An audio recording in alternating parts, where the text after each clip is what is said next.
Are you interested in the current state of the health industry? Want to know more about nutrition, natural medicine, holistic healthcare, and more? You're in the right place. Welcome to Nutrition Prescription with your host, integrative health and nutrition coach, Angela Atkins. She dishes the dirt on a bunch of health topics with a social consciousness flair. Here's Angela.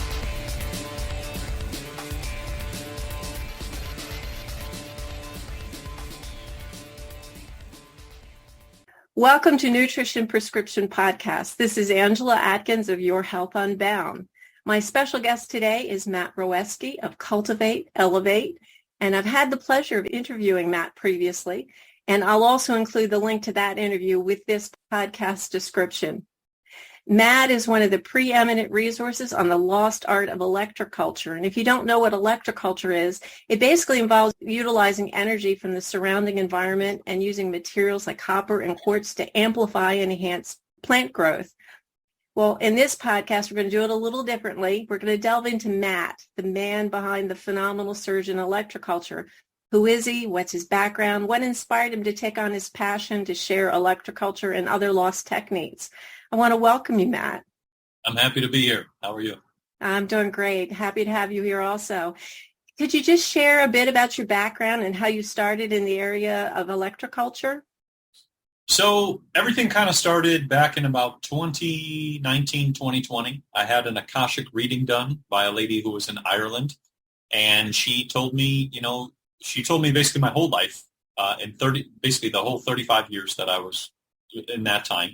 She said every single thing to the T, and it pretty much blew my mind because I was like, I don't know you. You're 2,000 miles away, and every single thing is exactly detailed to my life, how I act, my personality, everything. And I was like, okay.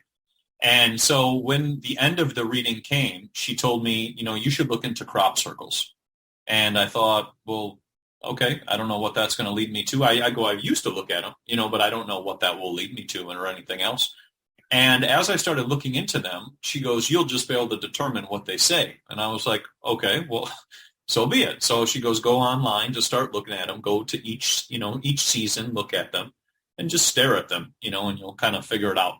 And so what happened was I spent, a lot of time going through all the years and from 2000, I think it was like 8 to 2020 and whatever, and looking at them and trying to perceive them and just kind of whatever. But what was interesting is as I got into the path of learning about that, I started getting into pyramid energy and some work with Mary Hardy. And Mary Hardy has some phenomenal work where she shows like, the earth is a big energy generator. We can inspire the energy and, work with Mother Earth and do all these beautiful things. And she does all these beautiful ceremonies and prayers with the earth and multiple people too, putting people together. And they're doing different things with the earth and with trees and all this beautiful stuff. And as I got into her work and her books and started to reading her books, it started to connect me into all these things related to energy. And I've always been in tune with energy. I was in the fitness world. I watched people do crazy feats of strength. I've seen just about everything I could think of, when it comes to the fitness world. But there was this energy there too. And I didn't understand that at that time, that, as we were all pretty much working out as one, it was a connective energy. And so as I got into Mary Hardy stuff and the pyramid energy, I kind of started to dabble into Victor Schauberger's work and everything related to the forest, how the water flows in the forest like a vortex, how fish levitate, right? They don't just swim, they actually levitate because they create vortices and they levitate upstream. And then as I got into that, I started learning more into George Lakhovsky, Justin Christo-Flow, all these different people, right? And then there's so many others I can name, Wilhelm Reich, the Reich machine. There's the names can go on and on. You can even go back into Antoine Mesmer and all of his work of the 1700s and things like that. But all the stuff related to energy. And as I got into all those things, it all kind of connected the dots into electroculture. And then it kind of fast forwarded into a time where I thought, if we can just apply this beautiful energy that's all around us to our gardens. And that's what Victor Schauberger was doing at that time. And as I got into that, I thought this needs to be said and be put out there in front of everybody. And people need to try these things and, kind of go with it. And then now it's pretty much just taken off. I mean, I was doing a funny thing. I was looking up it says like how many searches something gets, right? And the keyword of electroculture is up 875,000%, right? Wow. So it's remarkable to see. It's like this, it's like this, and then just boom, So it's just fascinating to see how things can just change overnight, and it's remarkable, and I'm thankful for all of it. But that's kind of the rundown into how I got into it. And I just kind of, was one book led to another, and then one documentary led to another. And then I would go into, like, for example, the back of a book, look at all the books listed there, and then kind of see those and collect those. And it just kind of, everything kept leading to another. And it was interesting because I even got into a little bit with Bob Beck's work and how everything is electric, right? Our bodies are electric. Everything, when we lose electricity, we pretty much go away, right? So, if we increase that electricity and that energy, then we can heal. And that's where I also went into, moving into superfoods and certain foods to turn on certain pathways as well, too. So it's a combination of a little bit of everything, but that's the short story of it. Wow, that's an incredible story. It sounds like you did a lot of research. So what inspired you to create Cultivate, Elevate? So what inspired me to do Cultivate, Elevate was, we wanted to do something that is, providing solutions, and not just providing solutions in one way, but providing solutions for our terrain, right? For even our whole house, including our health, our house, our home, our garden, all these different things. And our first product was lion's mane mushroom. It was just a single product. And I was really into lion's mane at the time because I was really big into turning on the brain. I was studying a lot into mushrooms. I used a lot of different chaga and cordyceps in 2014, 15, 16, 17, all of those years prior.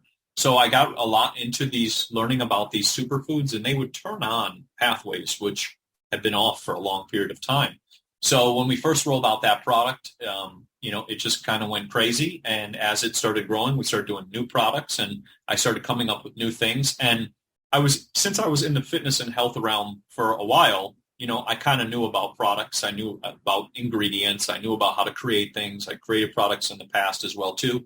But, what I was doing in the fitness world was more, turning people up, to get them ready to work out, right? It's just a different feeling.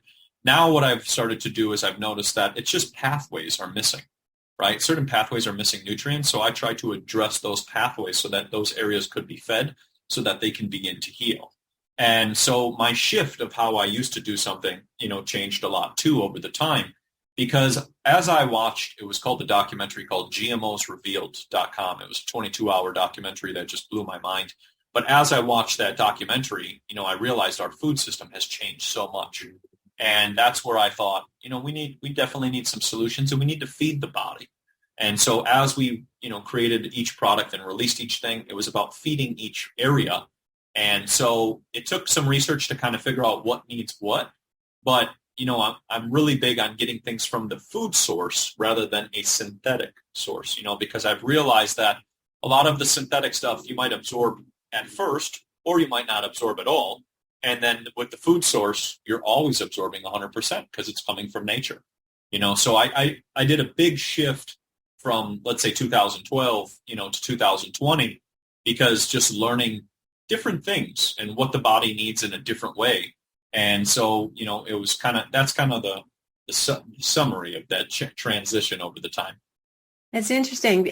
We come to the same place, but from different spaces. Mine was from a health challenge, personal health challenge, but finding that nutrition really was the answer. And it brings you to realization that the body is self-healing. You give it the right fuel, it can heal itself. So that's a fascinating story that you've offered us.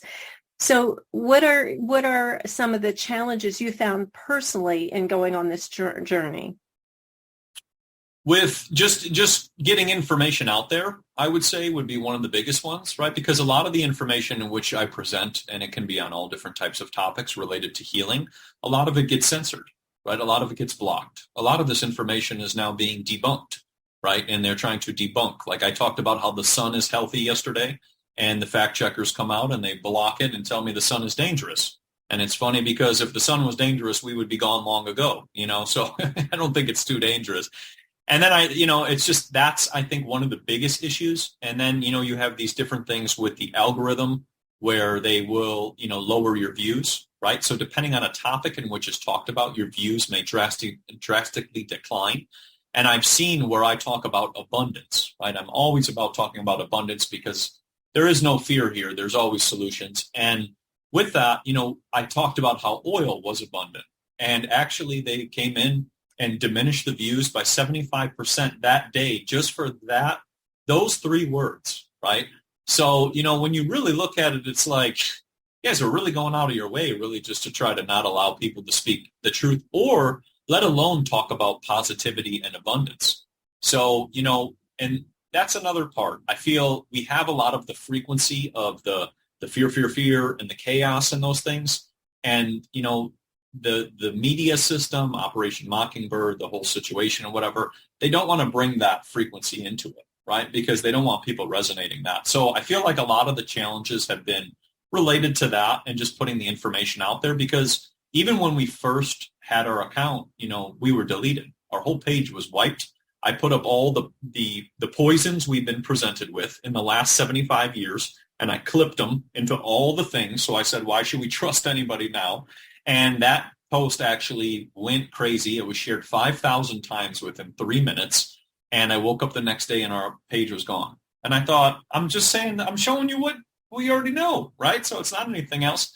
And then during 2022, when I was posting a lot about like green smoothies, eating mushrooms, things like that, same thing, censorship, views down, whatever. And I thought, this is just, it's crazy. So anything related to talking about being healthy, self-sufficient, independent, all of those things, those have all been the struggles of getting the information out there. But the fun part is what I've seen is the truth resonates very strongly, with all of these topics in which we're talking about.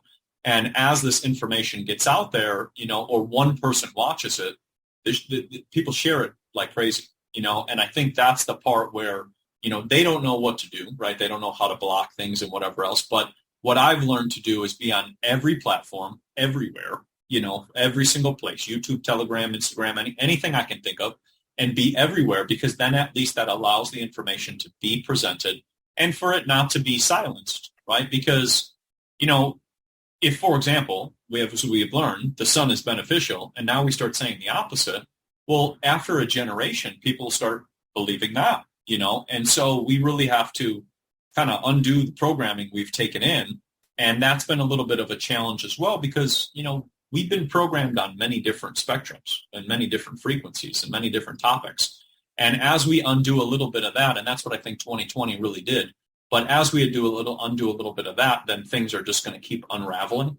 And that's what we're kind of seeing now. And that's why I think in 2020, you saw about 99% of people go against a situation, at one time. Now you see 99% of people go for the situation. And I think that's the huge shift we're seeing. And even today, talking in this podcast, same exact thing. Like, we met just because of putting videos out and connecting and everything else. And it's like, look at the power and the beautiful accessibility of the internet that we could be using it for, rather than trying to block the information and not allow us to connect with one another. So true. And I think many truthers are having the same situation, being censored or shadow banned. And it always reminds me, when you're right over the target with the truth, that's when they come after you. So congratulations on sticking with it and spreading the word far and wide, because I feel like not just the little things that they do, but the bigger things, taking down your page and all, is such an intrusion on free speech that you really have to stick with it. So, bravo for staying on top of it and continuing with your efforts. Now, I know that your cultivateelevate.com has had a significant following, and it's impacting many people's lives. Can you share a few success stories that you've received from people, or testimonials that they've offered you? Of course. So, within relation to a lot of our products or electroculture, whichever it may be, people's gardens have been going crazy. They got a lot of food, a lot of food. I see so much food all the time. It's wild. Much double the size of food and all kinds of things. And then as for our products, we've had so many success stories, for people who have had breathing issues using cordyceps, right? Because cordyceps helps feed the lungs and provide the body with additional oxygen and make the body be able to absorb oxygen better. We've had people with, eyesight issues with the pearl and helping to reverse eyesight situations where they're having problems with their eyes. We've had people with skin issues, and those skin issues being reversed with dragon's blood and being healed just by using dragon's blood for 30 days.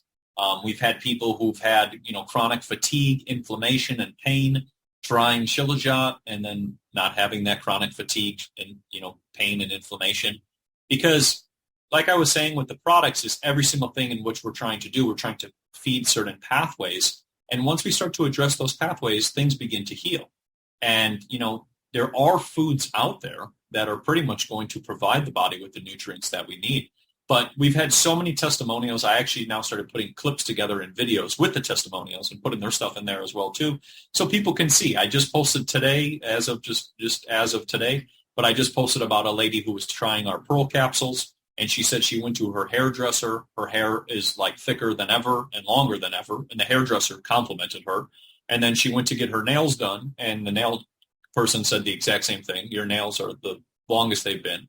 And she goes, this is remarkable because it's only been 2 to 3 weeks, so and that's what I've started to realize is the body is very self-regenerating, right? We can heal very, very fast. It's just when we're bombarded with all kinds of stuff, which is slowing down that process or the detox process.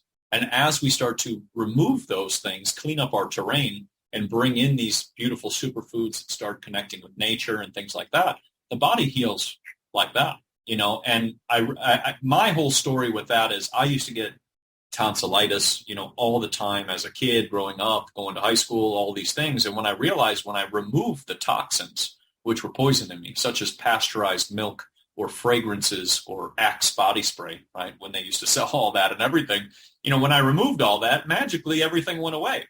And it was interesting because every professional told me it's genetic, it's your genes and blah, blah, blah.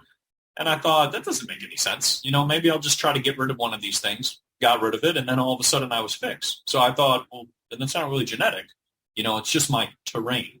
So, my success stories of changing my health, was I just had a lot of health ailments, and I thought, there's got to be solutions to this and healing in the natural way rather than what we've been taught. It's very true. And you bring up terrain. So I assume that you're a follower of terrain theory rather than germ theory. Yes. The germs are not jumping out at 8 p.m. to get us, and coming out, if we sit outside of an outside indoor place, it does. Yeah, there's no germs jumping. And, that's another big one. That's a fearful one, right? That one I know, when people are coughing or sneezing or whatever else, that fear frequency can lead you to illness, right? Now your body's getting into a stressor state and all of a sudden you're leading yourself into illness. And when you remove all that and understand that your terrain is going to impact you and the poisons that you maybe put into your body or place on your body or frequencies, whatever it may be, you really change your whole, it's like everything's, it's like the veil has been lifted. You think completely differently, because like nothing's going to happen. And then when you see also nothing happens, right? If let's say there's a person coughing next to you or whatever else and nothing happens, then, it reassures that even more to where that we've been programmed to be in that fear state.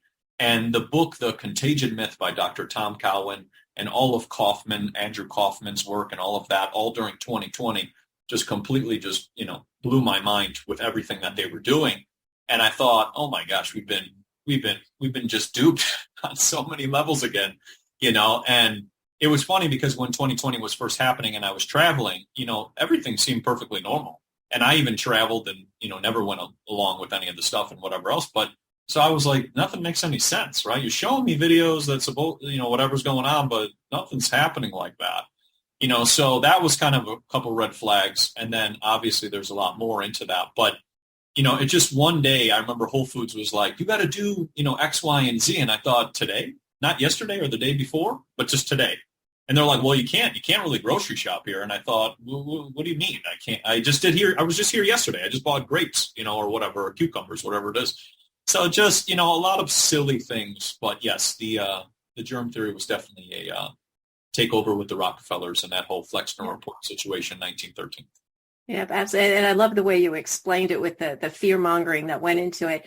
And in addition to Tom Cowan's the Contagion myth, I think Sam Bailey's the update on Virus Mania really explains it. I mean, it really we were trapped in this fearful web of lies, and it's going to take a while for that to change. But I think we're on the cusp. Don't you think we're there? That this whole period from 2020 to now kind of is waking people up to the fact that we've been lied to our whole lives? Well, I think it's accelerated it so fast, right? Because like even when I looked back in time at like the Kansas flu of 1919, right? That was the rollout of the radio that started causing all kinds of illness. There was no germs jumping. It was the radio being placed all over the place. And changing frequency. Everywhere that radio went, people got ill. And since there was war, it was going in certain places, and that's where people started getting ill. So yeah, I think it's really opened up. And I remember when I was first talking about even just the book, The Invisible Rainbow, not many people even read that one as well. And that goes with that topic too. But, now I get tagged, people post, they comment and tag me and whatever. And they're like, I just read it. My brain is whatever. And I was like, yeah, you take these two, Contagion Myth and Invisible Rainbow, and you read both of those, and you will be a different person, And you can even add Dissolving Illusions in there, and there's so many other books as well, too. But, just it's definitely an awakening that's occurring. And I think just because, once again, like you said, I mean, people were lied to, and they just started making things up. At one day it was like, even with the 6 foot thing, next it's like, oh, now it's 4 feet. Now it's 3. Next the other day it's 12. You'd go into Trader Joe's and they said, you got to stand on a little ball. And it's like, do you think the ball that you stand on is doing anything? And then it just, you got glass or plexi that, just not covered to the top. Just silly things, and you start to really see through it all and realize after a while it's to keep us, like you said, entranced in that fear state and that frequency, so that they can keep trying to do other things. But the world has woken up on so many levels, and I think it will only continue. Yeah, I think it was also an exercise in how compliant we would be. And I think knowing that now, I think people are less likely to fall for it again. And I think that's a good place to be. So even though it was a painful process, I think the learning was necessary. So I agree with you on that. Just going through some other topics, going back to electroculture, if somebody's new and just starting out, what would be the first thing you would advise them to do? How would you delve into electroculture from the beginning?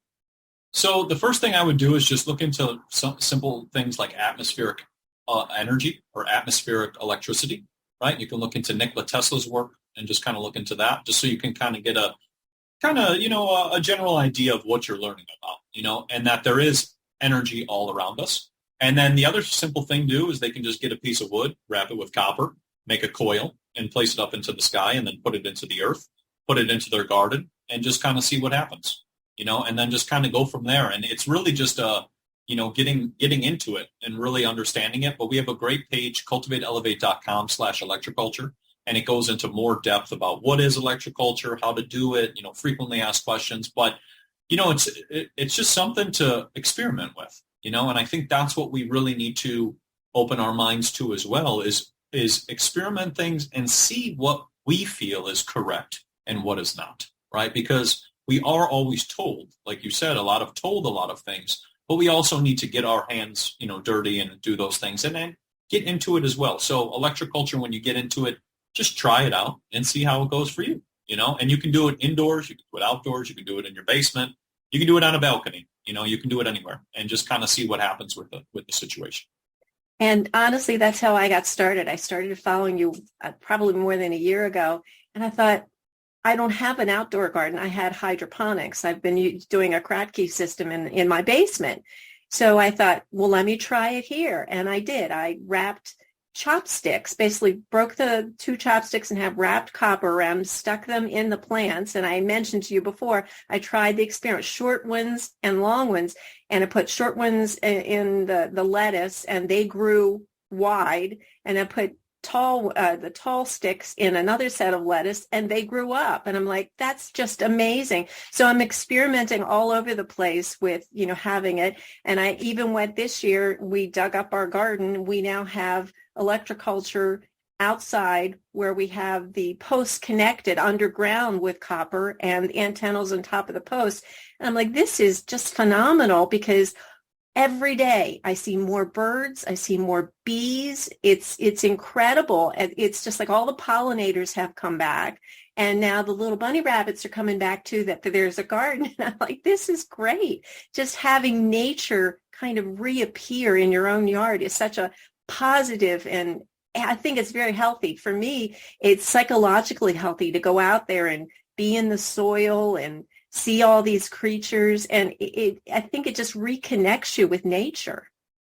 Well, I would definitely say that. And also, too, like you said, not seeing bees and birds and bunnies, gets very strange. You feel very disconnected, right? All of these animals are supposed to be around us, and they're supposed to be in our gardens too, right? They have to eat as well, so we're supposed to see all that. And yes, it is remarkable the amount of now pictures and videos I've been getting sent of people got all kinds of dragonflies, bees, their cats are sitting next to their antennas. Their dogs are sitting next to their antennas, different types of hummingbirds coming around that they've never seen. I had one guy in Australia, he had blue bumblebees, and he's like, I don't know where they could have came from, but they're here now, and I thought, this is how powerful Mother Earth's energy is, and the power of healing. And that's what made me realize how strong the planet and Mother Earth really is, right? Like, we're all, like I said, we're bombarded with we have these frequencies and towers and these things and whatever else, but the Earth is just, the energy that's coming from there is just, off the charts. And it's interesting too, because even these animals and these insects picking up on that, who knows how far away they're coming from, because I had a lady message me yesterday. She's got all these little birds and they're sitting by the antenna. And then after the birds come, the bunnies come. And then after the bunnies come, the bees come, and she filmed it all. She's like, you got to see this timeline, so it's like they know, they know that there's energy that's positive in that area and very healing. And then they just start coming, and it's just beautiful to see. Well, my next project is to create antennas and take them into the fields. There's a field across from us where there are deer that migrate every day. They migrate up, just eating and, across the field, and they go back every day. And I thought there is not a lot of different vegetation. I thought, what if I start putting in antennas, copper antennas, in the different areas in the field? Would that help them? Would they get more abundance in the type of plants that grow? I don't know the answer to that, but I'm willing to try. What do you think? I think it will definitely help, because I've actually put antennas in places where I've gone hiking, and I've gone back, and those areas have the most blooming of the pollinators and all the flowers and whatever fruit it may be. There's a lot of mesquite plants over here in Arizona, and I've put them by the mesquite plants, and those plants are very, very large. And what's interesting is the mesquite will start spiraling, and it'll turn into almost like a coil, just like the coil which is placed next to it. So with that what you just described is another thing in which we can be doing to help support our planet and our terrain, right? Because we could fix one area, let's say our backyard, but there's also all these other areas. And the other thing too is, nature also needs attention and love and care, and that's also what's a part of this as well, is we're giving nature our love, attention, and care, which is very beneficial, and even just paying attention to the deers and that forest area, right? Everything picks up on that. And then that's a positive frequency too. So our mind is also connected to our antennas. That's what I've realized. We're much more connected than we realize. And just doing that, it can be a simple way to help, elevate the terrain around you as well, too. Not only your backyard, but other places, too. Well, I don't think the deer realize how much joy they give me, just being able to watch them come up and, they frolic around and they chase one another. And I feel like this is a way I can give back. So I'm happy to do it. One more question, because I know time has flown. You do such a great interview. I just want to respect your time, but I do want to ask you, are there any new projects coming up or initiatives that you're working on at Cultivate, Elevate that you can give us a sneak peek into?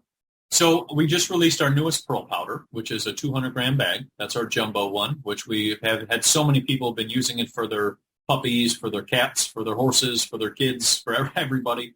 So we want to do a larger size so that it's more available for everybody, and that so that everybody can use it. And then also use it as for their skin with coconut oil and putting it on their skin. And then also using it as a toothpaste, because you can use pearl powder as a toothpaste replacement with just coconut oil and peppermint, right? And doing oil pulling with the pearl powder, which is very healing.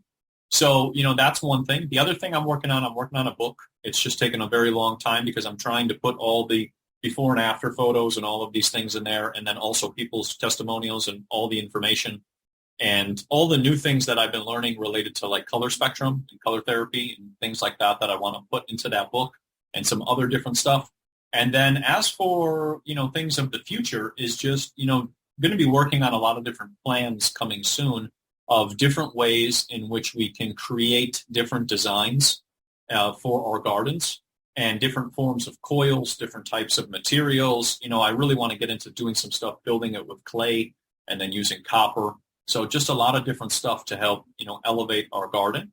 And then always on the works of some new products. I'm testing out some new mushrooms as we speak, some different herbs. I'm always about trying to bring some different stuff to help, if someone's having issues, to try to help heal that area.